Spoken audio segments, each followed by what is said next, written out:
മുന്നിലും പിന്നിലും കൃഷ്ണ നമിപ്പൂ ഭക്തനായി ഞാൻ കാക്കണം സർവഭാവേന ഭൂവിലും മൃത്യുശേഷവും. ഭക്തിയെ തന്നാലും ഭക്തരുമായി നിത്യം സത്സംഗവും. എന്നും ഭഗവാന്റെ സൽക്കഥ കേൾക്കാനും നാമം ജപിക്കാനും സാധിക്കണം. കാവിലത്തിൽ ഭഗവാൻ ഭക്തിയോഗത്തെക്കുറിച്ച് പറയുന്നുണ്ട്. നമ്മളിപ്പോൾ 3 ഭാഗം ആയിട്ട് കാവിലം പറഞ്ഞു വെച്ചു.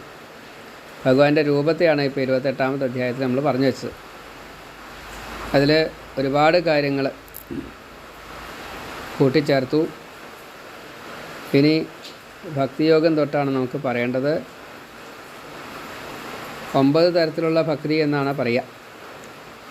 ശ്രവണം, കീർത്തനം, വിഷ്ണു സ്മരണം, പാദസേവനം, അർച്ചനം, വന്ദനം, ദാസ്യം, സഖ്യം, ആത്മനിവേദനം. അതിൽ ഈ നവധാ ഭക്തി അത് 3 തരത്തിലുള്ള ഭക്തിയായിട്ട് പറയാറുണ്ട്. ഗുണപരമായിട്ട് സാത്വിക ഭക്തി, രാജസഭക്തി, താമസഭക്തി. അതിൻ്റെ അടുത്തതാണ് നിർഗുണഭക്തി, നിഷ്കാമഭക്തി, നിർഗുണഭക്തി. അത് 4ാമത്തെയാണ്. അതേപോലെ തന്നെ ഉത്തമഭക്തി, മധ്യമഭക്തി, പ്രാകൃതഭക്തി, അങ്ങനെ 3 പറയാറുണ്ട്. അപ്പോൾ ഈ സാത്വികം തന്നെ ഉത്തമമുണ്ട്, മധ്യമമുണ്ട്, അധമുണ്ട്. രാജസമുണ്ട്, ഉത്തമം, മധ്യമം, അധമം. താമസമുണ്ട്, ഉത്തമം, മധ്യമം, അധമം. അത് അപ്പോൾ 3 × 3 9ആയി. ഈ 9 തരത്തിൽപ്പെട്ട ഭക്തികളും നവധാ ഭക്തിയിലും വ്യത്യാസമുണ്ട്. അപ്പോൾ 9 × 9 81 തരം ഭക്തിയായി. നമുക്കതിൻ്റെ ഒരു മിനിമം പറയാം. നിഷ്കാമഭക്തി, നിർഗുണഭക്തി, അത് എത്രത്തോളം നമുക്ക് സാധ്യമാവുന്നുള്ളത് അറിയില്ല. അത് എളുപ്പമല്ല. പക്ഷേ അന്യനെ ഉപദ്രവിക്കാതിരിക്കുക, അങ്ങനെയൊക്കെ വേണിച്ചാൽ ചെയ്യാമല്ലോ. അന്യനെ ഉപദ്രവം ഉണ്ടാക്കുന്നതാണ് പ്രാകൃതഭക്തൻ, അധമഭക്തൻ, തമോ ഗുണഭക്തൻ. അപ്പം അതെന്തായാലും വേണ്ട. തനിക്ക് കാര്യസാധ്യത്തിന് വേണ്ടിയിട്ട് മധ്യമഭക്തനായിട്ട്, രജോ ഗുണഭക്തനായിട്ട്, വിഗ്രഹാരാധന സ്വാർത്ഥത്തിന് വേണ്ടിയിട്ട് ചെയ്യാം. പ്രാകൃതഭക്തൻ അല്ലെങ്കിൽ അധമഭക്തൻ തിന്മയാണ് ചെയ്യുക, രാക്ഷസീയമായിട്ടുള്ള ആസുരീയമായിട്ടുള്ള പ്രവൃത്തി. പക്ഷേ സ്വാർത്ഥത്തിന് വേണ്ടിയിട്ട് ചെയ്യുന്നത് മധ്യമഭക്തനാണ്. മനുഷ്യന്മാരൊക്കെ അങ്ങനെയാണ്. പിന്നെ കടമ പോലെ, കർത്തവ്യം പോലെ ഈശ്വരപ്രീതിക്ക് വേണ്ടിയിട്ട് അത് ഉത്തമഭക്തൻ, സാത്വികമായിട്ടുള്ള നന്മയ്ക്ക് വേണ്ടിയിട്ട്, ലോകഹിതമായിട്ട്. നിർഗുണനാണെച്ചാലോ താനും ഈശ്വരനും ഒന്നാ, പിന്നെ വേറെ ഒന്നുമില്ല. സകാമഭക്തി 81 തരത്തിൽ 82ാമത്തെ തരം ഭക്തിയാണ് ഈ നിർഗുണഭക്തി. എന്നുവെച്ചാൽ ഭക്തി 2 തരത്തിലേ ഉള്ളൂ. സകാമഭക്തി 81 തരം, നിഷ്കാമഭക്തി 1. അപ്പോൾ ആ ഭക്തന് ഒന്നും ആവശ്യമില്ല, എന്നാൽ ചെയ്തുകൊണ്ടിരിക്കുകയും ചെയ്യും. അഹൈതുകി, അവ്യവഹിത, അജസ്രം. എത്രത്തോളം ഭഗവത് അർപ്പിതമായിട്ട്, അനന്യ ശരണാഗതിയായിട്ട്, അങ്ങനെ ഒരു ഭക്തിയാണ് യഥാർത്ഥത്തിൽ നമുക്ക് വേണ്ടത്. അതുണ്ടായിക്കഴിഞ്ഞാൽ പിന്നെ സാലോക്യം, സാരൂപ്യം, സാമീപ്യവും, സാർഷ്ട്യം, സായുജ്യം ഒക്കെ വേഗം കിട്ടും. ഈ ധർമാർത്ഥ കാമ മോക്ഷങ്ങൾ കിട്ടാൻ ഭക്തി അല്ലാതെ കണ്ട് വേറെ വഴിയില്ല. മുക്തി ദദാതി എന്നുവെച്ചാൽ കർഹിജൽ ഭക്തി യോഗം, ഭഗവാൻ പറഞ്ഞ വാക്കാ. അപ്പോൾ കാരണമില്ലാതെ കണ്ട്, തടസ്സമില്ലാതെ കണ്ട്, കച്ചവട ബുദ്ധി ഇല്ലാതെ കണ്ട്, ഒരു വ്യവസ്ഥ വയ്ക്കാതെ കണ്ട് ഭഗവാനെ ആശ്രയിക്കലാണ് അനന്യ ശരണാഗതി. അങ്ങനെ ആശ്രയിക്കലാണ് ഭക്തി. മനോമലം തീരാൻ വേണ്ടിയിട്ടാണ് ഭക്തി. അതിന് ആചാരാനുഷ്ഠാനങ്ങൾ ചെയ്യുന്ന വേണം, യമനിയമാദികൾ പാലിക്കണം, കർമ്മയോഗമായിട്ട് ചെയ്യണം, ജ്ഞാനം നേടാൻ വേണ്ടിയിട്ട് പരിശ്രമിക്കണം. ഞാനാണ് ചെയ്യണമെന്നുള്ള കർത്തൃത്വബോധം വേണ്ട. സജ്ജനസേവ, ദീനസേവ, ബാലസേവ, സ്ത്രീസേവ, അത് സ്ത്രീ സേവ എന്ന് പറഞ്ഞാൽ മറ്റേ സ്ത്രീകളായിട്ടുള്ള ഏർപ്പാടല്ല. സ്ത്രീകൾക്ക് വേണ്ടിയിട്ട് എന്തൊക്കെയാണ് കൊടുക്കാൻ പറ്റുക വെച്ചാൽ സേവനമായിട്ടോ ധനമായിട്ടോ എന്തൊക്കെയാ വെച്ചാൽ അതൊക്കെ സഹായിക്കുക എന്നർത്ഥം. ദാനാദികളെ കൊണ്ട് അന്നദാനം, ധനദാനം, എന്തൊക്കെ ചക്ക കൊടുക്കാം. ഭൂമി, കന്യക, അങ്ങനല്ലേ. 100 കൊല്ലം സുഖമായിട്ട് ജീവിക്കാൻ വേണ്ടിയിട്ട് ഭഗവാനാ ചില വിധിയുണ്ട്. ആ വിധി വേണ്ട പോലെ ചെയ്ത് കഴിഞ്ഞാൽ അത് തന്നെയാണ് ഭക്തി. ഞാൻ വന്നപ്പോൾ എന്തെങ്കിലും കൊണ്ടുവന്നോ? ഇല്ല. ഇവിടെ കാണുന്നതൊക്കെ ഞാൻ വന്നപ്പോൾ ഇല്ലേ? ഉണ്ട്. ഞാൻ പോയാലും ഇതൊക്കെ ഇവിടെ ഉണ്ടാവില്ലേ? ഞാൻ എന്തെങ്കിലും കൊണ്ടുപോവോ? ഇങ്ങനൊരു വിചാരത്തോട് കൂടിയിട്ട് വൈരാഗ്യം വളർത്തി വളർത്തി വരണം. അപ്പോഴേ യഥാർത്ഥ ഭക്തി കിട്ടുള്ളൂ. ചില ആളുകൾ വിഗ്രഹത്തിൽ മാത്രം പൂജിക്കും, അവിടെ മാത്രമേ ഭഗവാനുള്ളൂ എന്നാണ്. അതുപോലെ ചിലവർ ജീവികൾക്ക് ഒന്നും കൊടുക്കില്ല, മനുഷ്യന്മാർക്ക് ദാനമൊന്നും കൊടുക്കില്ല. അതൊക്കെ ഈ ഭാവിയിൽ അടുത്ത ജന്മത്തിൽ ഭൂതാവാനോ അങ്ങനെ എന്തെങ്കിലും തരാവുള്ളൂ. വല്ല പ്രാണിയോ, ഈ ഇരുരു ഇല്ലേ, മറ്റേ പുഴുക്കളില്ലേ, മറ്റേ ഒരു പുഴു മറ്റേ പുഴുവിനെ തിന്നുക, മത്സ്യം മറ്റേ മത്സ്യത്തെ തിന്നുക, അങ്ങനെയുള്ളൊരവസ്ഥയിലെത്തും. അതാ. അതേപോലെ ക്ഷേത്രം തുടങ്ങിയിട്ടുള്ള നല്ല നല്ല തീർത്ഥക്ഷേത്രങ്ങളിൽ സജ്ജനങ്ങൾക്ക് ധാരാളമായിട്ട് സുഖിക്കാൻ വേണ്ടത് എന്തോ കൊടുക്കുക. അവർക്ക് സുഖിക്കാൻ കുറച്ചേ വേണ്ടൂ. അവർ ആഹാരം, നീഹാരം, നിദ്ര മാത്രമേ അവർക്ക് ആവശ്യമുള്ളൂ. അപ്പോൾ അതിന് വേണ്ടത് ചെയ്തു കൊടുക്കുക. ഒരു സന്യാസിയെ കണ്ടു, അമ്പലത്തിൽ ആലിൻ്റെ ചുവട്ടിലാണ് കിടക്കുക, വേറെ ഒന്നുമില്ല. മറ്റേ കൊട്ടാരോ മട്ടുപ്പാവോ അല്ലെങ്കിൽ വേഷഭൂഷാദികളോ ഒന്നുമില്ല. അദ്ദേഹത്തിന് എന്തേ വേണ്ടിയുള്ളൂ? വല്ലാണ്ട് തണുപ്പ് വരേണ്ട വെച്ചാൽ ദ്വന്ദ്വം സഹിക്കുന്ന ആളാവും. വേണമെങ്കിൽ പുതപ്പ് കൊടുക്കാം, അതല്ലെങ്കിൽ ആഹരിക്കാൻ ഒരു നേരെ ആഹാരം കഴിക്കുള്ളൂ, അത് മാത്രം കൊടുക്കാം. അത് അദ്ദേഹത്തിൻ്റെ ഹിതം അറിഞ്ഞുകൊണ്ട് എന്താ വേണ്ടതെന്ന് വേണമെച്ചാൽ ചോദിച്ച് കൊടുക്കാൻ നമുക്ക് ജ്ഞാനമില്ലാത്തതുകൊണ്ട്. അറിഞ്ഞു കൊടുക്കാൻ സാധിച്ചു വെച്ചാൽ സന്തോഷമായി, ഇത്രയേ ഉള്ളൂ. കാരണം അതിൽ ഈശ്വരനെ കാണണം, പരമാത്മാവിനെ അതിൽ കാണണം, എന്നിട്ട് വേണം ഇത് കൊടുക്കാനായിട്ട്. അദ്ദേഹത്തിന് മൃത്യു പോലും ഭയമില്ല. അതേപോലെ എനിക്കും മൃത്യുഭയം ഉണ്ടാവരുതേ എന്ന് പ്രാർത്ഥിച്ചുകൊണ്ട് വേണം. യഥാർത്ഥത്തിലുള്ള സന്യാസിക്ക് ദാനം ചെയ്ത് കഴിഞ്ഞാൽ നമ്മുടേതായിട്ടുള്ള എല്ലാ വിഷമങ്ങളും തീരുന്ന ഇഹസുഖവും കിട്ടും. അതതിൻ്റെ ഫലമാണ്, ഭഗവാൻ തരുന്ന വര. അപ്പോൾ ഏറ്റവും കൂടുതൽ ഇങ്ങനെയുള്ള ആളുകൾക്ക് ചെയ്ത് കൊടുക്കാൻ സാധിച്ചു വെച്ചാൽ നമ്മൾ രക്ഷപ്പെടും. ഭഗവാൻ ഇത് കാണിച്ചു തരാൻ വേണ്ടിയിട്ടൊരു ശ്രേഷ്ഠതാ ക്രമം പറയുന്നുണ്ട്. അപ്പോൾ കല്ലിനേക്കാൾ മീതെയാണ് മണ്ണ്, മണ്ണിനേക്കാൾ മീതെയാണ് വൃക്ഷലതാദികൾ, അതിനേക്കാൾ മീതെയാണ് ഇഴജന്തുക്കൾ, അതിനേക്കാൾ മീതെയാണ് നാൽക്കാലി മൃഗങ്ങൾ, അതിനേക്കാൾ മീതെയാണ് മനുഷ്യർ, അതിനേക്കാൾ മീതെയാണ് ബ്രാഹ്മണർ. മനുഷ്യരിൽ തന്നെ ബ്രാഹ്മണർക്ക്, ബ്രാഹ്മണരിൽ വേദജ്ഞർക്ക്, വേദത്തിൻ്റെ അർത്ഥമൊക്കെ അറിയുന്നവർക്ക് കൂടുതൽ, അത് പ്രയോഗിക്കുന്നവർക്ക്, ആന്തരാർത്ഥം അറിഞ്ഞുകൊണ്ട് സംശയം തീർത്തു കൊടുക്കുന്ന പഠിപ്പിക്കുന്ന ആൾക്കാർ, അവർ സ്വധർമ്മം ആചരിച്ചുകൊണ്ട് കർമ്മികളായിട്ട് ചെയ്യുകയാണെങ്കിൽ അവധൂതന്മാരായിട്ടാണ് അവരുടെ പ്രവൃത്തിയെങ്കിൽ അവർ ഭഗവത് തുല്യന്മാരാണ്, ബ്രഹ്മർഷികളാണ്. അവർക്ക് ഈ കാണുന്ന രൂപമല്ല, ഈശ്വര ഭാവമാണുള്ളത്. നമ്മൾ കാണുമ്പോൾ മനുഷ്യനാവും, പക്ഷേ ഈശ്വര ഭാവമാണുള്ളത്. അവർക്ക് ഈ ഒരു കാലത്ത് മാത്രമേ ഈ ശരീരം വേണ്ടൂ, അത് കഴിഞ്ഞാൽ പിന്നെ ഇല്ല. കാലസ്വരൂപിയായിട്ടുള്ള ഭഗവാനെ ആർക്കെങ്കിലും തടുക്കാൻ സാധിക്കുമോ? ഇന്നലെ കഴിഞ്ഞ് ഇന്ന് കിട്ടുമോ?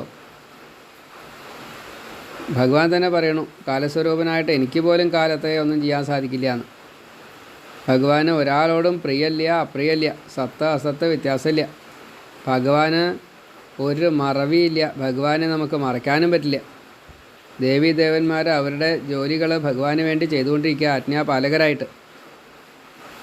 നമുക്ക് മഴ കിട്ടണില്ലേ?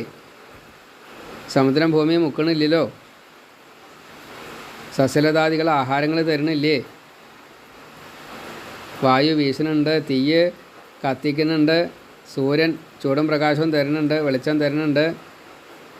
അപ്പോൾ ഭഗവാൻ ഇങ്ങനെ ഓരോരുത്തരെ കൊണ്ടും ഓരോ കാര്യങ്ങൾ ചെയ്യിക്കുന്നത് പോലെ നമ്മളും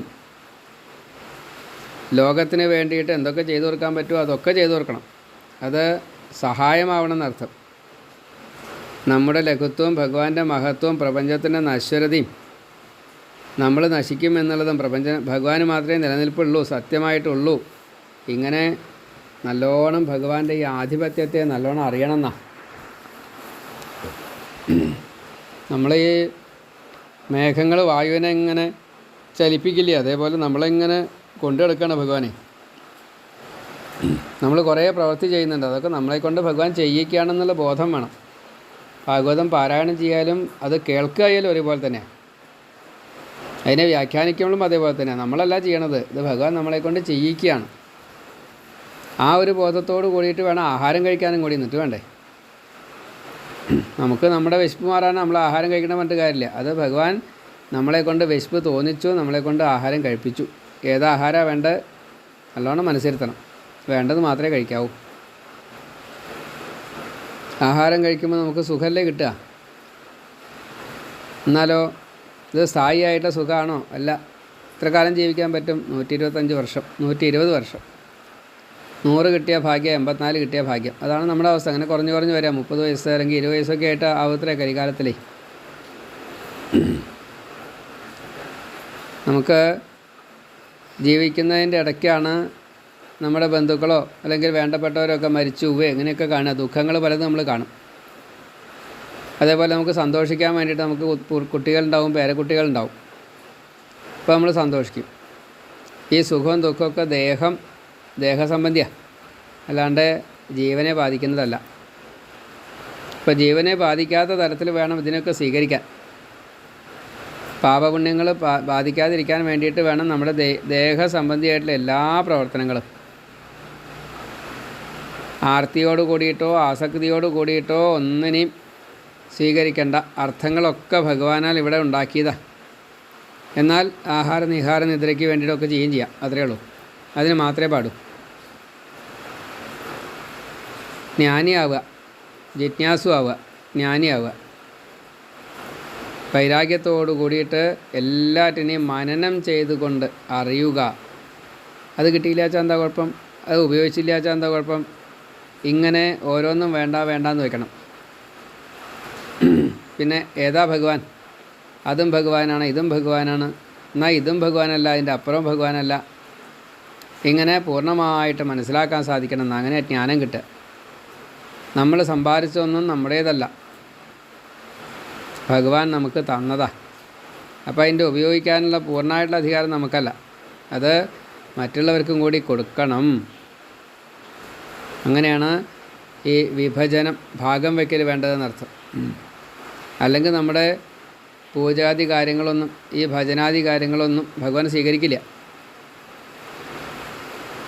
ഭഗവാൻ തന്നെ ഒരിക്കൽ പറയുന്നുണ്ട്, യൗവനത്തിൽ മനുഷ്യൻ മഹാഭാഗ്യവാനാണ്. ഇതൊക്കെ എൻ്റെയാണെന്ന് കണക്കാക്കണം, ഞാനാണ് ഉണ്ടാക്കിയതെന്ന് കണക്കാക്കണം.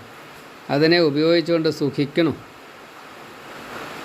സുന്ദരിയായിട്ടുള്ള ഭാര്യ, ധാരാളം ധനം, നല്ല വീട്, നല്ല യശസ്സ്, നല്ല വിദ്യ, ധാരാളം സന്താനങ്ങൾ. അപ്പോൾ പരമസുഖമാണ്. അത് കഴിഞ്ഞ് വാർദ്ധക്യത്തിലെത്തുമ്പോഴാണ് ഓരോന്നോരോന്ന് നമ്മളെ വിട്ടുപോകും. മക്കൾ വിട്ടുപോകും, വീട് കേടുവരും, നമുക്ക് ആരോഗ്യമില്ലാണ്ടാവും, സൗന്ദര്യം ഇല്ലാണ്ടാവും. അതേ നമ്മൾ തന്നെയാണ് ജീവിക്കണതേ. എന്നിട്ടോ വല്ല ഗുണമുണ്ടോ? നമ്മളെ പേരക്കുട്ടികളും അതിൻ്റെയും കുട്ടികളും ആയിട്ടുണ്ടാവും. അവർക്കൊക്കെ അവരുടേതായ ഡ്യൂട്ടീസ് ഉണ്ട്. അവർ നമ്മളെ നോക്കാൻ നിൽക്കില്ല. നമുക്ക് സ്വയമേവ ഒന്നും ചെയ്യാൻ പറ്റാണ്ട് പരാശ്രയം വേണ്ടി വരും. അപ്പോൾ ആശ്രയിക്കാൻ ആരെയും കാണില്ല. ഞാൻ അത്രയൊക്കെ ഉണ്ടാക്കി കൊടുത്തിട്ട് എന്നെ നോക്കാണ്ട് പോകണില്ലേ എന്ന് നമ്മൾ വിചാരിച്ചിട്ട് കാര്യമില്ല. ഭാര്യയും കുട്ടികളും, ചിലപ്പോൾ അതിൻ്റെ ഇടയ്ക്ക് ഭാര്യ മരിച്ചും പോവും. അപ്പോൾ എന്തായി? നമ്മളെ കുട്ടികളെ നോക്കണം. നമ്മുടെ കുട്ടികൾ നമ്മളെ നോക്കണില്ല എന്ന് വിചാരിച്ച് പരിഭവിച്ചിട്ട് ഒരു കാര്യമില്ല. അപ്പോൾ സുഖം, അതുവരെ ഉണ്ടായിരുന്ന സുഖവും അവരെ നോക്കുമ്പോൾ കിട്ടിയുള്ള ആനന്ദവും ഇപ്പോൾ എവിടെ പോയേ? അതേ കുട്ടികൾ, പേരക്കുട്ടികൾ, അതേ നമ്മൾ, അവസ്ഥയ്ക്ക് മാറ്റം വന്നു. ഇപ്പം എന്തായി? അവരോടുള്ള സമീപനം വ്യത്യാസം വന്നു. ആ സ്നേഹം വിദ്വേഷമായിട്ട് മാറി. കുഴപ്പമാരുടെയാ? നമ്മുടെ കാര്യങ്ങൾ നടക്കണില്ല, നമ്മുടെ ശരീരത്തിൻ്റെ വേണ്ടത് കിട്ടണില്ല, ഇതാ കുഴപ്പമേ. അപ്പം അങ്ങനെ ഒന്നും ഉണ്ടാവരുത്, ഈ വീഴ്ച വരരുത്. അത് അധർമ്മത്തിന് കാരണമാവും, മനസ്സ് മലിനാവും. ഇപ്പോൾ നമ്മുടെ സമ്പാദ്യം കൊണ്ട് വല്ല കാര്യമുണ്ടോ? എന്താ സമ്പാദ്യം? സമ്പാദിക്കേണ്ടത് ഭഗവാനെ സ്മരിക്കുക എന്ന നിത്യമായിട്ടുള്ള ഭഗവത് ലബ്ധിയാണ് വേണ്ടത്. വിപത് വിസ്മരണം വിഷ്ണോഹോ തത് സ്മരണം സമ്പത്തി കാരണം. ഭഗവാനെ സ്മരിക്കുന്നതാണ് സമ്പത്ത്. ഭാഗവതത്തിൽ ഒരു ഉദാഹരണം പറഞ്ഞിട്ടുണ്ട്. ഈ പണിയെടുക്കാൻ പറ്റാത്ത കാളകളെ തൊഴുത്ത് തന്നെ മാറ്റി കിട്ടുത്രേ. കാരണം അവർക്ക് വരുന്ന രോഗങ്ങൾ ഈ നല്ല കാളകൾക്കും പശുവിനൊക്കെ പകരും. അപ്പോൾ അത് ഒഴിവാക്കാൻ വേണ്ടിയിട്ട് പിന്നെ ചത്താ കുഴിച്ചിടും, അത്രയേ ഉള്ളൂ. ചിലർ അറക്കാൻ കൊടുക്കും. അപ്പോൾ നമ്മൾ ഈ വലിയ വീട് നമ്മളുണ്ടാക്കിയതാണ്. നമ്മുടെ മക്കൾ അവിടെയും ഇവിടെയൊക്കെയാണ്. പിന്നെ പേരക്കുട്ടികൾ, ജനറേഷൻ ഗ്യാപ്പ് വലിയ ഗ്യാപ്പാണ്. പേരക്കുട്ടികളുടെ സുഹൃത്തുക്കളൊക്കെ വരുമ്പോൾ നമ്മളവിടെ ഇങ്ങനെ ഇരിക്കുമ്പോൾ, നമ്മളുണ്ടാക്കിയ വീട്ടിൽ നമ്മളിരിക്കുക ഉമ്മറത്തെ. അപ്പോഴാണ് പേരക്കുട്ടികൾക്ക് ഈ മുതുക്കൻ ഇവിടെ ഇരുന്നിട്ട് നമ്മുടെ സ്വൈരവിഹാരത്തിന് പ്രശ്നങ്ങളുണ്ടാക്കണമെന്ന് തോന്നുക. എന്നിട്ട് മുത്തശ്ശനെ ചീത്ത അറിയാം, ഇത് ചത്തും പോകണില്ല. ഇതൊക്കെ കേൾക്കുക. നമ്മളെ കേൾക്കുമ്പോഴോ കുട്ടികളെ നമ്മൾ സ്നേഹിച്ച് ലാളിച്ച് അങ്ങനെയൊക്കെയാണ് വളർത്തിയത്. അവരുടെ യൗവനത്തിലാണ് ഈ അവസ്ഥ. അപ്പോൾ നമ്മൾ എവിടെയെങ്കിലും പോയിട്ട് കിടക്കുമ്പോൾ മുത്തശ്ശൻ ചാവാറായി വിചാരിച്ചിട്ട് എന്തെങ്കിലുമൊക്കെ കൊണ്ടുതരും. ഈ ചാവണേൻ്റെ മുന്നേ എന്താ കഴിഞ്ഞാൽ കഴിഞ്ഞുമല്ലോ വിചാരിച്ചിട്ടേ. അപ്പോൾ നമ്മൾ വിചാരിക്കും ഞാൻ ചാവാറായിട്ടില്ല, നീ ഇപ്പോൾ വരണ്ട. പിന്നെ വിളിച്ചാൽ വരില്ല, അത്യാവശ്യം ഉണ്ടാവും. എന്തൊരു ദാഹാനിശയില്ല, വെള്ളത്തിരി തരുമോ ചോദിച്ചാൽ കേൾക്കാനും കൂടി ആളുണ്ടാവില്ല. അപ്പോൾ തോന്നേ എന്നെ നോക്കിയത് പോരാ. അപ്പോൾ നമുക്ക് നമ്മുടേതായിട്ടുള്ള മനസ്സിനെ ശരീരത്തിനെ നിയന്ത്രിക്കാൻ പറ്റാതെ വരുമ്പോൾ, പരാശ്രിതരായിട്ട് കഴിയുമ്പോൾ, അന്യന്മാർ സഹായിച്ചിട്ടില്ല വെച്ചാൽ, മക്കളായാലും പേരക്കുട്ടികളൊക്കെ അന്യന്മാരാണേ. അല്ലാണ്ട് മക്കളുടെ ഭാര്യമാർ അന്യ സ്ത്രീകൾ അങ്ങനെയല്ല, എല്ലാവരും അന്യന്മാരാ. അങ്ങനെ കഷ്ടപ്പെട്ട് ചിലപ്പോൾ വിശന്നിട്ടും മറ്റേ ദാഹിച്ചിട്ടും ആവും മരിക്കുന്നുണ്ടാവുക കേട്ടോ. അപ്പോൾ അതുകൊണ്ടുള്ള രോഗമാവും ഉണ്ടാവുക. അങ്ങനെ മരിക്കുമ്പോഴാണ് യമദൂതന്മാരാണ്. കാരണം ഈ സമയത്തൊക്കെ എന്താ, അന്യന്മാരെ ദുഷിച്ചും കൊണ്ടല്ലേ ചിന്തിക്കുക. അവർ ശരിയായില്ല, ഞാൻ അങ്ങോട്ട് ചെയ്തു കൊടുത്തപ്പോൾ ഈ സ്വത്ത് മുഴുവൻ അവർക്കല്ലേ. എന്നിട്ട് മുന്നേ ഒരു വിലയില്ലാണ്ട് നോക്കൂ, ഞാൻ ഇപ്പോൾ ഇതാ ദാഹിച്ച് മരിക്കുക, ഞാൻ എന്താ വിശന്നിട്ട് മരിക്കുക. എൻ്റെ ഈ ശരീരത്തിൻ്റെ വേദന തീർക്കാതെ കണ്ട്, അവരെന്നെ ശുശ്രൂഷിക്കാതെ കണ്ട് ഞാൻ ഇപ്പോൾ വേദന അനുഭവിച്ച് മരിക്കുക. എനിക്ക് പേടിയാവണു. നിങ്ങളെല്ലാവരും അടുത്തുണ്ട് വെച്ചാൽ എനിക്കൊരു ധൈര്യമുണ്ട്. അപ്പോൾ അവർ അടുത്തില്ല. ഉണ്ടായിട്ടും വരാതെ കണ്ടിരിക്കുമ്പോൾ അവർ ചെയ്ത തെറ്റിനെ ഓർമ്മിച്ച് അവരെ നിഷിച്ച് കൊണ്ട് നിൽക്കുക. അപ്പോളാ മരണം. ഇപ്പം എന്തായി? വിപരീത. ഇതുവരെ ഉണ്ടാക്കിയതൊന്നും കാര്യമില്ല. അപ്പോഴാണ് യമദൂതന്മാർ വരിക. ഈ ശരീരം കേടുവന്നു, ഒരു കാരണശരീരം തരും അവർ, ജീവനായിരിക്കും കയറ്റും. എന്നിട്ടോ 99,000 യോജന, എത്രയോ കിലോമീറ്റർ ഉണ്ട് അറിയില്ല, 2,00,000 കിലോമീറ്ററൊക്കെ ഉണ്ട് അത്രേ. 2 മുഹൂർത്തം കൊണ്ട് അവിടെ എത്തണം. വെള്ളം പോലും കിട്ടില്ല, അടി തന്നെ. മൊത്തം ചൂട്, സൂര്യൻ്റെ ചൂട്, അഗ്നിയുടെ ചൂട്, പിന്നെ ചുഴലിക്കൊടുങ്കാറ്റ് പോലെ പൊടി, ഇവരുടെ അടി. ഇത് ഒരു മുഹൂർത്തം കൊണ്ട് നേരിട്ട് നരകത്തിലേക്കാണ് പോണത്. അവിടെ ഇതിനേക്കാൾ കഷ്ടമാണ്. പൊള്ളിക്കുക, മാംസം മുറിക്കുക, മൃഗങ്ങളുടെ കടി, കഴുകന്മാർ കണ്ണ് കൊത്തി വലിക്കുക, ആന ചവിട്ടുക, പാമ്പ് കടിക്കുക, പർവ്വതത്തിൽ നിന്ന് താഴെ ഇടുക. പ്രഹ്ലാദനെ ചെയ്തില്ലേ, അതൊക്കെ തന്നെ. ഇരുമ്പ് പഴുപ്പിച്ചിട്ട് ഇങ്ങനെ മേല് വയ്ക്കുക, ആലിംഗനം ചെയ്യിക്കുക, മരങ്ങളുടെ ഇടയ്ക്ക് കൂടെ ഇങ്ങനെ, മുള്ളുള്ള മരങ്ങളുടെ ഇടയ്ക്ക് കൂടെ ഇങ്ങനെ വലിക്കുക, വൈതരണിയും പുഴയിലിങ്ങനെ നീന്തിക്കുക, സൂചി മുഖത്തിലിങ്ങനെ ഇട്ട് ചെയ്യുക, പുക, വിഷപ്പുക ശ്വസിപ്പിക്കുക. 28 നരകങ്ങളുണ്ട്. ഈ നരകങ്ങളുടെ ഒന്ന് വിസ്തരിച്ചു കേട്ടോ. ദേവഹൂതി മാതാവിന് പ്രായം കുറയുണ്ട്, എപ്പോൾ വേണിച്ചാൽ മരിക്കാം. അപ്പോഴാണ് ഈ നരകത്തെ പറ്റി പറയണത് കപില മഹർഷി. ദേവഹൂതിക്ക് അങ്ങോട്ട് പോകണ്ട, നരകത്ത് പോകണ്ട. പക്ഷേ നമ്മുടെ കഥയിലല്ല. നമ്മളെന്തൊക്കെയാണ് ചെയ്തതെന്ന് നമുക്കറിയോ. അപ്പോൾ അമ്മയോട് പറയുകയാണ്, ഇവിടെയും നരകണ്ട അവിടെയും നരകണ്ട, അവിടുത്തെ നരകം തന്നെ ഈ കാണുന്നതൊക്കെ എന്നാ. സ്വർഗം ഇവിടെയുണ്ട് അവിടെയുണ്ടെന്നാ. അപ്പോൾ ഇവിടെ സുഖം എത്ര കാലം ഭർത്താവിൻ്റെയും അമ്മയുടെയും മക്കളുടെയും ഒപ്പം വളരെ സുഖമായിട്ട് അനവധി കാലം ജീവിച്ചു ദേവഹൂതിയെ. ഇപ്പോൾ ഒന്നുമില്ലാണ്ടേ, ഭർത്താവും പോയി, കുട്ടികളൊക്കെ പോയി. അപ്പോൾ എന്തായി? ശരീരത്തിന് സുഖമില്ല, ആഹാരം വേണ്ട, മരിക്കാൻ പോവുക. അപ്പോഴാണ് ഈ നരകത്തിനെ പറ്റി പറയണത്. എന്തൊരു കഷ്ടമാണ്. ഇവിടെയും സ്വർഗ്ഗമുണ്ട് അവിടെയും സ്വർഗ്ഗമുണ്ട് പറഞ്ഞിട്ട് കാര്യമില്ല. ഈ സ്വർഗ്ഗം ഇപ്പം ഇല്ല. ഇവിടെയും നരകം അവിടെയും നരകം. അതാ അപ്പോൾ കേട്ടതേ. ഭഗവാനെ ഭജിച്ചുകൊണ്ടേ ഇരുന്നോളൂ, എന്നാൽ മുക്തി കിട്ടും. പുണ്യം ഉണ്ടാക്കണ്ട, പാപം ഉണ്ടാക്കണ്ട, ഒന്നും ബാക്കി ഉണ്ടാവണ്ട. ഈ 84 ലക്ഷം തരത്തിൽപ്പെട്ടതായിട്ടുള്ള ജീവജാലങ്ങളൊക്കെ നമ്മൾ പല തരത്തിൽപ്പെട്ട ശരീരങ്ങളിലൂടെ കയറി വന്നിട്ടാണ് ഈ മനുഷ്യ ശരീരം കിട്ടിയതേ. ഇങ്ങനെ മനുഷ്യ ശരീരം കിട്ടുന്നത് പുണ്യവും പാപവും തുല്യമാകുമ്പോഴാണ് മനുഷ്യജന്മം കിട്ടുക. അങ്ങനെയാണ് ഇവിടെ ജനിച്ച് വന്നത്. അപ്പോൾ ജലം നീരാവിയായിട്ട് ആകാശത്തേക്ക് പോകുമ്പോൾ അതിലൂടെ ഈ ജീവനും കയറി പോകുന്ന, മരിച്ച ജീവൻ ഇങ്ങനെ കയറി പോവുക. അങ്ങനെ സൂര്യൻ, മേഘത്തിൽ മഴ, പിന്നെ ഭൂമിയിലേക്ക് തന്നെ വീണ്ടും വരും. അത് സസ്യങ്ങൾ സ്വീകരിക്കും. ധാന്യം അല്ലെങ്കിൽ ഇല, വേര് അങ്ങനെയൊക്കെ ഉണ്ടല്ലോ, അത് ആഹാരമായിട്ട് മാറും. ഈ ആഹാരം നേരെ രക്തത്തിലേക്ക് ചെല്ലും. രക്തം ബീജമായിട്ട്, രക്തത്തിൽ നിന്നാണ് രക്തത്തിലൂടെ ബീജം അതിങ്ങനെ ശരീരത്തിൽ നിലനിൽക്കണ്ടാവും. അപ്പോഴാണ് സ്ത്രീ പുരുഷ ബന്ധം വരിക, സ്ത്രീയുടെ ശരീരത്തിലെത്തുക. അങ്ങനെ 7 മാസം ഗർഭത്തിൽ ബോധം ഉണ്ടായിട്ടും ബോധം ഇല്ലാതെ കൊണ്ടൊക്കെയാണ് കേട്ടോ. യഥാർത്ഥത്തിലുള്ള ബോധം 7-ാം മാസമൊക്കെ ആവും ശരിക്കും കിട്ടാൻ. ജരായു കൊണ്ട് ഇങ്ങനെ പൊതിഞ്ഞ് ചുറ്റി വരിഞ്ഞ് ശരീരമൊക്കെ വളച്ച് കെട്ടി കൈകാലൊക്കെ മടക്കിയിട്ട് ചലനം കൂടിയും പറ്റില്ല. അമ്മ കഴിക്കുന്ന ആഹാരത്തിൻ്റെ എരി, ചൂട്, പുളി ഒക്കെ സഹിക്കണം. എന്തൊരു ദുർഗന്ധ ചോദിച്ചാൽ നിശാല.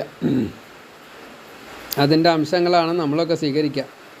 ജഠരാഗ്നിയുടെ ആ ചൂട്. അപ്പോഴാണ് ത്രികാലജ്ഞാനം ഭഗവാന്റെ വക ഒരു അനുഗ്രഹം. അപ്പോൾ ഭഗവാനെ നന്നായിട്ട് വിളിക്കും. പൂർവ്വജന്മത്തിൽ ചെയ്തിട്ടുള്ള ഓരോന്നും ഓർമ്മ വരും. പുല്ലായിട്ടും സസ്യജാലങ്ങളായിട്ടും പ്രാണിയായിട്ടും മനുഷ്യനായിട്ടും ദേവനായിട്ടും ഒക്കെ ജനിച്ചിട്ടുണ്ടേ. അപ്പോൾ അതിൽ പാപങ്ങൾ ചെയ്തതൊക്കെ തന്നെ ഓർമ്മ വരും, പുണ്യം ചെയ്തതും ഓർമ്മ വരും. ഇതൊക്കെ ആലോചിച്ചിട്ട് ഇനി എനിക്ക് ജന്മം വേണ്ട എന്ന് പറഞ്ഞ് സ്തുതിക്കുകയാണ്. ആദ്യം ഭഗവാന്റെ രക്ഷകനായിട്ടുള്ള ഭഗവാന്റെ അവതാര സ്വരൂപങ്ങളെ സ്മരിക്കും. ഭക്തരെ അനുഗ്രഹിക്കാൻ വേണ്ടിയിട്ട് അവതാര സ്വരൂപം സ്വീകരിച്ച ഭഗവാനെ ഞാൻ നമസ്കരിക്കണു. അപ്പം അങ്ങനെ സ്മരിച്ചു കഴിഞ്ഞാൽ തന്നെ മുക്തി അത്രേ. കർമ്മവാസന തീർത്തു തരാൻ വേണ്ടിയിട്ട് ഭഗവാനെ ഞാൻ നമസ്കരിക്കണം. പഞ്ചഭൂത ശരീരാഭിമാനിയായിട്ട് ഇനി ഇപ്പം മർത്യജന്മത്തിലുള്ളത്, വീണ്ടും എന്നെ മായയിൽ കൊടുക്കരുതേ. ഇതൊക്കെ നിയന്ത്രിക്കുന്നതായിട്ടുള്ള ഭഗവാനെ ഞാൻ നമസ്കരിക്കണം. ആത്മബോധം നഷ്ടപ്പെടുത്തരുതേ ഭഗവാനെ, ത്രികാലജ്ഞാനം എന്നും ഉണ്ടാവണേ. എന്നാൽ പിന്നെ തെറ്റ് ചെയ്യില്ല. ജനിച്ചു കഴിഞ്ഞിട്ട് നമുക്ക് ത്രികാലജ്ഞാനം ഉണ്ടെങ്കിൽ പിന്നെ നമ്മൾ തെറ്റ് ചെയ്യുമോ? എന്നെ സംസാരം കടത്തി തരണേ, എനിക്ക് ദുസ്സംഗം ഉണ്ടാവരുതേ, എന്നും നല്ലത് മാത്രം അനുഭവിക്കാൻ സാധിക്കണേ. ഇവിടെ സ്വർഗത്തിൽ അങ്ങനെ വേണേ. ജനിച്ച ശേഷം എല്ലാവരെയും ഈശ്വരനായിട്ട് കാണാൻ എന്നെ അനുഗ്രഹിക്കണേ, ഭക്തി തരണേ. ഗർഭവാസം സഹിക്കാൻ വയ്യാട്ടോ, ഇനി ഗർഭവാസം വേണ്ട, ജന്മം വേണ്ട. മനുഷ്യജന്മം തന്നതിനും വിശേഷബുദ്ധി തന്നതിനും പ്രത്യുപകാരം ഞാനിപ്പോൾ എന്താ ചെയ്യുക? എനിക്ക് നമസ്കരിക്കാൻ മാത്രമല്ലേ കഴിയുള്ളൂ. എന്നെ അനുഗ്രഹിക്കണം കേട്ടോ. ഈ പക്ഷിമൃഗാദികൾക്ക് വിശപ്പ്, ദാഹം, ശീതം, ഉഷ്ണം, വിഷമം അറിയുന്നേ ഉള്ളൂ, പക്ഷേ പരിഹരിക്കാൻ സാധിക്കില്ല. പക്ഷേ മനുഷ്യനെ പറ്റി വിശപ്പും ദാഹവും ഉണ്ട് വെച്ചാൽ എവിടെയാണ് വെള്ളം ഉള്ളത് വെച്ചാൽ അങ്ങോട്ട് പോവാം, ആഹാരം എവിടെയുള്ള വെച്ചാൽ അവിടുന്ന് സ്വീകരിക്കാം. തണുപ്പുണ്ട് വെച്ചാൽ പുതയ്ക്കാം, ഉഷ്ണം ഉണ്ട് വെച്ചാൽ ഫാനിടാം.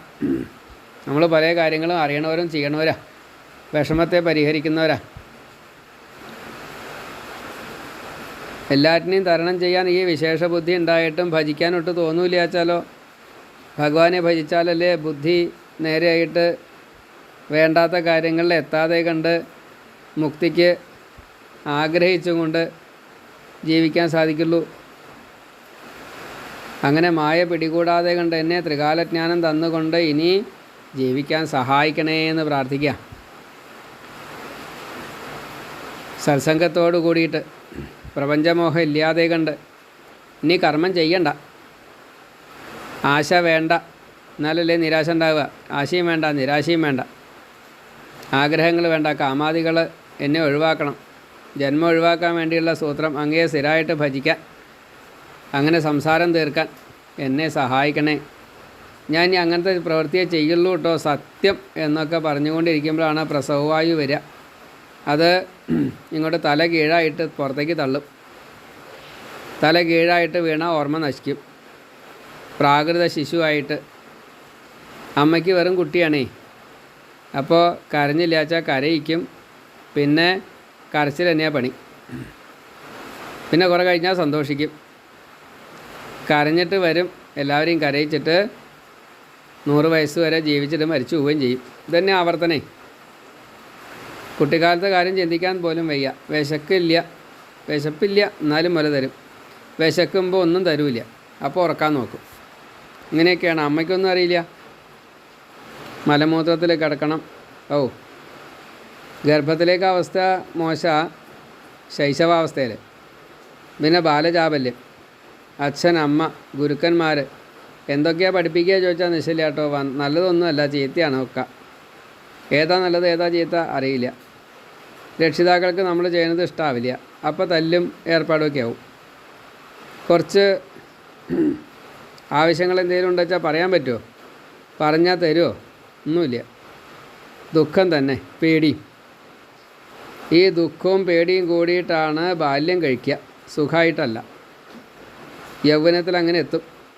അവിടെ ചെന്നാൽ ആദ്യം തുടങ്ങുകയും സ്ത്രീ സുഖം, പിന്നെ കുട്ടികളുണ്ടാവുകയും ധനസമ്പാദനം, മക്കളെ കളിപ്പിക്കൽ, പേരക്കുട്ടികളെ കളിപ്പിക്കൽ, വീണ്ടും ഒരു ആവർത്തനം. ദുഃഖേച്ച സുഖമാനിന. ഇതാണ് ദുഃഖം. കുടുംബാരമന്മാരായിട്ട് ഇങ്ങനെ ജീവിക്കുക സുഖമെന്ന് ധരിച്ചും കൊണ്ട്, അത് ദുഃഖമാണ്. കഴിഞ്ഞ ജന്മം മരിച്ച് നല്ല ഓർമ്മയുണ്ട്. സ്ത്രീകൾക്ക് അടിമയായിട്ട് യൗവനത്തിൽ പരമാവധി ഈശ്വരനെ വിളിക്കുകയാണ് വേണ്ടത്. അത് ഈശ്വരനെ ചിന്തിക്കും കൂടിയില്ല. വിദ്യ ഉണ്ട്, എന്നിട്ട് ജ്ഞാനം നേടണില്ല. സ്വാതന്ത്ര്യം ഉണ്ട്, ഭഗവാനെ വിളിക്കണില്ല. ദുസ്സംഗം ഒഴിവാക്കണമെന്ന് അറിയാം, സത്സംഗം തേടില്ല. കിട്ടിയാലും ഉപേക്ഷിക്കും.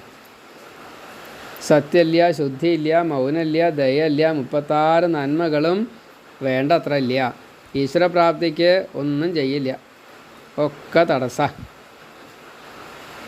മക്കൾ തടസ്സം, ജോലി തടസ്സം, കുടുംബത്തെ സ്വത്ത് ധാരാളമുണ്ട്, അത് നോക്കണം, അത് തടസ്സം. സരസ്വതിയെപ്പോലും ബ്രഹ്മാവ് കാമിച്ചു. അപ്പോൾ പിന്നെ നമ്മുടെ കാര്യം പറയണോ? മഹാദേവൻ മോഹിനിയുടെ പിന്നാലെ ഓടി. ശിവമാർഗപ്രണേതാരം പ്രണതോസ്മി സദാശിവം. നമുക്ക് നല്ല മാർഗങ്ങൾ പറഞ്ഞു തരുന്ന ശിവൻ ഇതാ അവസ്ഥ. അപ്പോൾ ആ സ്ത്രീയുടെ മുമ്പിൽ നമ്മൾ കളിക്കുരങ്ങ ആയില്ലെങ്കിലല്ലേ അത്ഭുതമുള്ളൂ. മായയല്ലേ. നരനാരായണന്മാർക്ക് മാത്രമാണ് ഈ മായയെ ജയിക്കാൻ സാധിച്ചിട്ടുള്ളൂ കേട്ടോ അമ്മേ. കപില മഹർഷി ഈ ദേവഹൂതി മാതാവിനോട് പറയുക, സ്ത്രീയെ ജയിക്കാൻ ആർക്കും സാധ്യമല്ല. ജിഹു അപസ്ഥ ജയം, ആഹാരവും സ്ത്രീയും വലിയ പ്രശ്നമാണ്. എൻ്റെ മായയെ മറികടക്കാൻ നരനാരായണന്മാർക്ക് മാത്രമേ പറ്റിയിട്ടുള്ളൂ. ചക്രവർത്തി ആയാലും വേണ്ടില്ല, മഹാഋഷികളായാലും വേണ്ടില്ല, വിശ്വാമിത്രനായാലും ആരായാലും ആ സ്ത്രീകളുടെ അടുത്തെത്തിയാൽ പിന്നെ കളിക്കുരങ്ങനാണേ. അവരിങ്ങനെ വഞ്ചിക്കുകയാണ്. പുരൂരവസ്ഥൻ്റെയൊക്കെ കഥ അറിയില്ലേ? ഇങ്ങനെ ജീവൻ ഇവിടെ ബന്ധിക്കപ്പെടുക, എന്നിട്ട് നരകത്തിലേക്ക് എത്തും. ഈ പുല്ല് മൂടിയ കിണർ, ഒറ്റയടി പാത, അതിൻ്റെ നറുക്ക് കൂടെ നടക്കുമ്പോൾ നമ്മുടെ ശ്രദ്ധ തെറ്റും, ആ കിണറ്റിൽ വീഴും. പൊട്ടക്കിണറ്റിൽ. ആ പൊട്ടക്കിണറാണ് ഈ കുടുംബാരാമത്വേ. എന്നിട്ട് മരിക്കും, ആദ്യം ജനിക്കും. ഇതെന്നെ ആവർത്തനം. ഞാൻ ആത്മാവാണ്, ജീവാത്മാവാണ് എന്നുള്ള തോന്നൽ വരണ്ടേ? അത് വരില്ല. ഉദാഹരണമായിട്ടൊരു കഥ പറയാം. വേടൻ്റെ പാട്ടിൽ മയങ്ങിയിട്ട് മാൻ വലയിൽ പെട്ടു, അമ്പും തറച്ചു. ഈ എണമാനിനെ തേടുന്ന മുമ്പിൽ പിന്നിലൊക്കെ പുലിയൊക്കെ നിൽക്കുന്നുണ്ട്, ചെന്നായകളൊക്കെ നിൽക്കുന്നുണ്ട്. മുന്നിൽ നിൽക്കുന്നതായിട്ടുള്ള പേടമാനിനെ, സ്ത്രീമാനിനെ കിട്ടാൻ വേണ്ടിയിട്ട് അങ്ങോട്ട് പോകുമ്പോൾ പുല്ല് കടിച്ച് തിന്നണമുണ്ട്. മരിക്കുകയായി. എന്നിട്ടും ഇത് മനസ്സിലാവണില്ല. ഒരു സ്വാതന്ത്ര്യം ഇല്ലാതെ കണ്ട് ഈ ജിഹ്വാവസ്ഥ ജയം കിട്ടാതെ കണ്ട് നടക്കുകയാണ് ഭഗവാനെ ഭജിക്കാണ്ട്. വിദ്യ കിട്ടാനുള്ള എല്ലാ മാർഗമുണ്ട്. ആദ്യത്തെ 25 കൊല്ലം കുരങ്ങായിട്ടും പോയി, പിന്നത്തെ 25 കൊല്ലം കുതിരയായിട്ടും പോയി, പിന്നത്തെ 25 കൊല്ലം കഴുതയായിട്ട് പേറി എന്താ ഈ ഭാരം മുഴുവനേ. പിന്നത്തെ 25 കൊല്ലം നായയായിട്ട് കിടന്നു അവിടെ. പിന്നെ മരിച്ചും പോയി. ഒരഭയവും ഇല്ല. എന്താ ചെയ്യുക? ഗുരുവിനെ ശ്രദ്ധിച്ചില്ല, ഗ്രന്ഥം പഠിച്ചില്ല, ഭഗവാനെ അറിയണ്ടേ, ചെയ്തില്ല. ഒക്കെ നഷ്ടമായി. സന്തോഷമില്ല, സ്വസ്ഥതയില്ല, സ്വാതന്ത്ര്യമില്ല, ദാരിദ്ര്യമുണ്ട്, രോഗമുണ്ട്, ഒന്നും പറയണ്ട. കുട്ടികളുണ്ട്, പക്ഷെ ഉപകാരമില്ല, അനവധി തന്നെയാണ്. അജ്ഞത, നിസ്സഹായത, മരണം, ഒന്നും പറയണ്ട. വീണ്ടും ജനനം. ഇങ്ങനെ കാരണശരീരത്തിൽ പോയിട്ട് കുറേ നരകം, വീണ്ടും ജനനം, സ്വർഗത്തിൽ കുറച്ച് കാലം, വീണ്ടും ഭൂമിയിൽ. എത്രയൊക്കെ ജന്മങ്ങളാണ് സ്വീകരിക്കുന്ന, പുല്ലായിട്ടും മരമായിട്ടും പ്രാണിയായിട്ടും തിരിയൊക്കെയായിട്ടും അടിയും കൊണ്ട് ഒരു കാര്യമില്ല, വീണ്ടും മനുഷ്യനായിട്ട് വരും. എന്നിട്ട് ഈ ജ്ഞാനമൊക്കെ കിട്ടും. എന്നിട്ട് എന്താ കാര്യം? ഒന്നും ചെയ്യില്ല. അങ്ങനെ നരകം എന്നും സംസരിക്കും. ഇതൊക്കെ ഭഗവാന്റെ മായ. ആ മായ കടക്ക് തന്നെ വേണം കേട്ടോ. ഭക്തി അല്ലാണ്ട് വേറെ മാർഗ്ഗമില്ല കേട്ടോ. ഭഗവാനോട് യാചിക്കണം, ഭജിക്കണം, സേവിക്കണം. ജീവൻ മുക്തനായിട്ട് നിസ്സംഗിയായിട്ട് ആസക്തി വിട്ടുകൊണ്ട് വൈരാഗ്യത്തോടു കൂടിയിട്ട് ഭക്തിയോട് കൂടിയിട്ട് ജീവിച്ചു കഴിഞ്ഞാൽ പ്രാരബ്ധം തീർക്കാൻ സാധിക്കും, ഭഗവാങ്കലെത്താൻ സാധിക്കും. അപ്പോൾ ഈ 33 കോടി ദേവകളെയും ഒരേപോലെ തന്നെ ഭഗവാനായിട്ട് കണ്ടുകൊണ്ട് എല്ലാവരിലും സത്തും അസത്തും ചേതനവും അചേതനവും ഒക്കെ ഭഗവാനായിട്ട് കാണുക. എന്നിലുള്ള എന്നെ ഈശ്വരനായിട്ട് കാണുക, എല്ലാവരിലുള്ള ഈശ്വരനെ കാണുക. എന്നിട്ട് ഭഗവാങ്കലെത്താൻ വേണ്ടിയിട്ട് ഭഗവാനെ തന്നെ ആശ്രയിക്കുക. ഈ ഭഗവത്വത്തെ നമ്മിലേക്ക് കൊണ്ടുവരാൻ വേണ്ടിയിട്ട് ശ്രമിക്കുക. നമുക്കും വാസുദേവനാവുക, ദേവകിയാവുക, വാസുദേവരാവുക. എളുപ്പമല്ല. വസുദേവരാവണം വെച്ചാൽ നമ്മുടെ ഉള്ളിൽ ഭഗവാൻ ഇരിക്കണേ. നമ്മുടെ ഉള്ളിലുള്ള ഭഗവാനെ അന്തർമുഖമായിട്ട് ഈ പ്രാണായാമാദികളെ കൊണ്ട് അഷ്ടാംഗയോഗം ശീലിച്ചുകൊണ്ട് ഭഗവാനെ കണ്ടുകൊണ്ട് രൂപധ്യാനം ചെയ്തുകൊണ്ട് വൈകുണ്ഠത്തിലെത്താൻ വേണ്ടിയിട്ട് ആ ധാമത്തെ സ്മരിച്ച് ഭഗവാനായിട്ട് മാറുക. ത്രിത്വം കടന്ന് ദ്വന്ദ്വം കടന്ന് ഏകീഭാവം, അഹം ബ്രഹ്മാസ്മി, അവിടേക്ക് എത്തുക. അതിന് ഭഗവാൻ നമ്മളെ അനുഗ്രഹിക്കുമാറാകട്ടെ എന്ന് മാത്രം പ്രാർത്ഥിച്ചുകൊണ്ട് വാക്കുകൾ ഭഗവാനെ തൃക്കാൽക്കൽ സമർപ്പിക്കുന്നു. മുന്നിലും പിന്നിലും കൃഷ്ണ നമിപ്പൂ ഭക്തനായി ഞാൻ, കാക്കണം സർവഭാവേന ഭൂവിലും മൃത്യുശേഷവും. ഓ നമോ നാരായണായ, ഓ നമോ ഭഗവതേ വാസുദേവായ, ഓം ശ്രീകൃഷ്ണായ നമ. കാപിലം ഇപ്പോൾ 3ാമത്തെ ഭാഗം നമ്മൾ പറഞ്ഞു കഴിഞ്ഞു. ഇനി അടുത്ത ഭാഗം നമുക്ക് ശ്രദ്ധിക്കാം. സർവത്ര ഗോവിന്ദ നാമസങ്കീർത്തനം. ഗോവിന്ദ ഗോവിന്ദ. നാരായണ നാരായണ നാരായണ നാരായണ.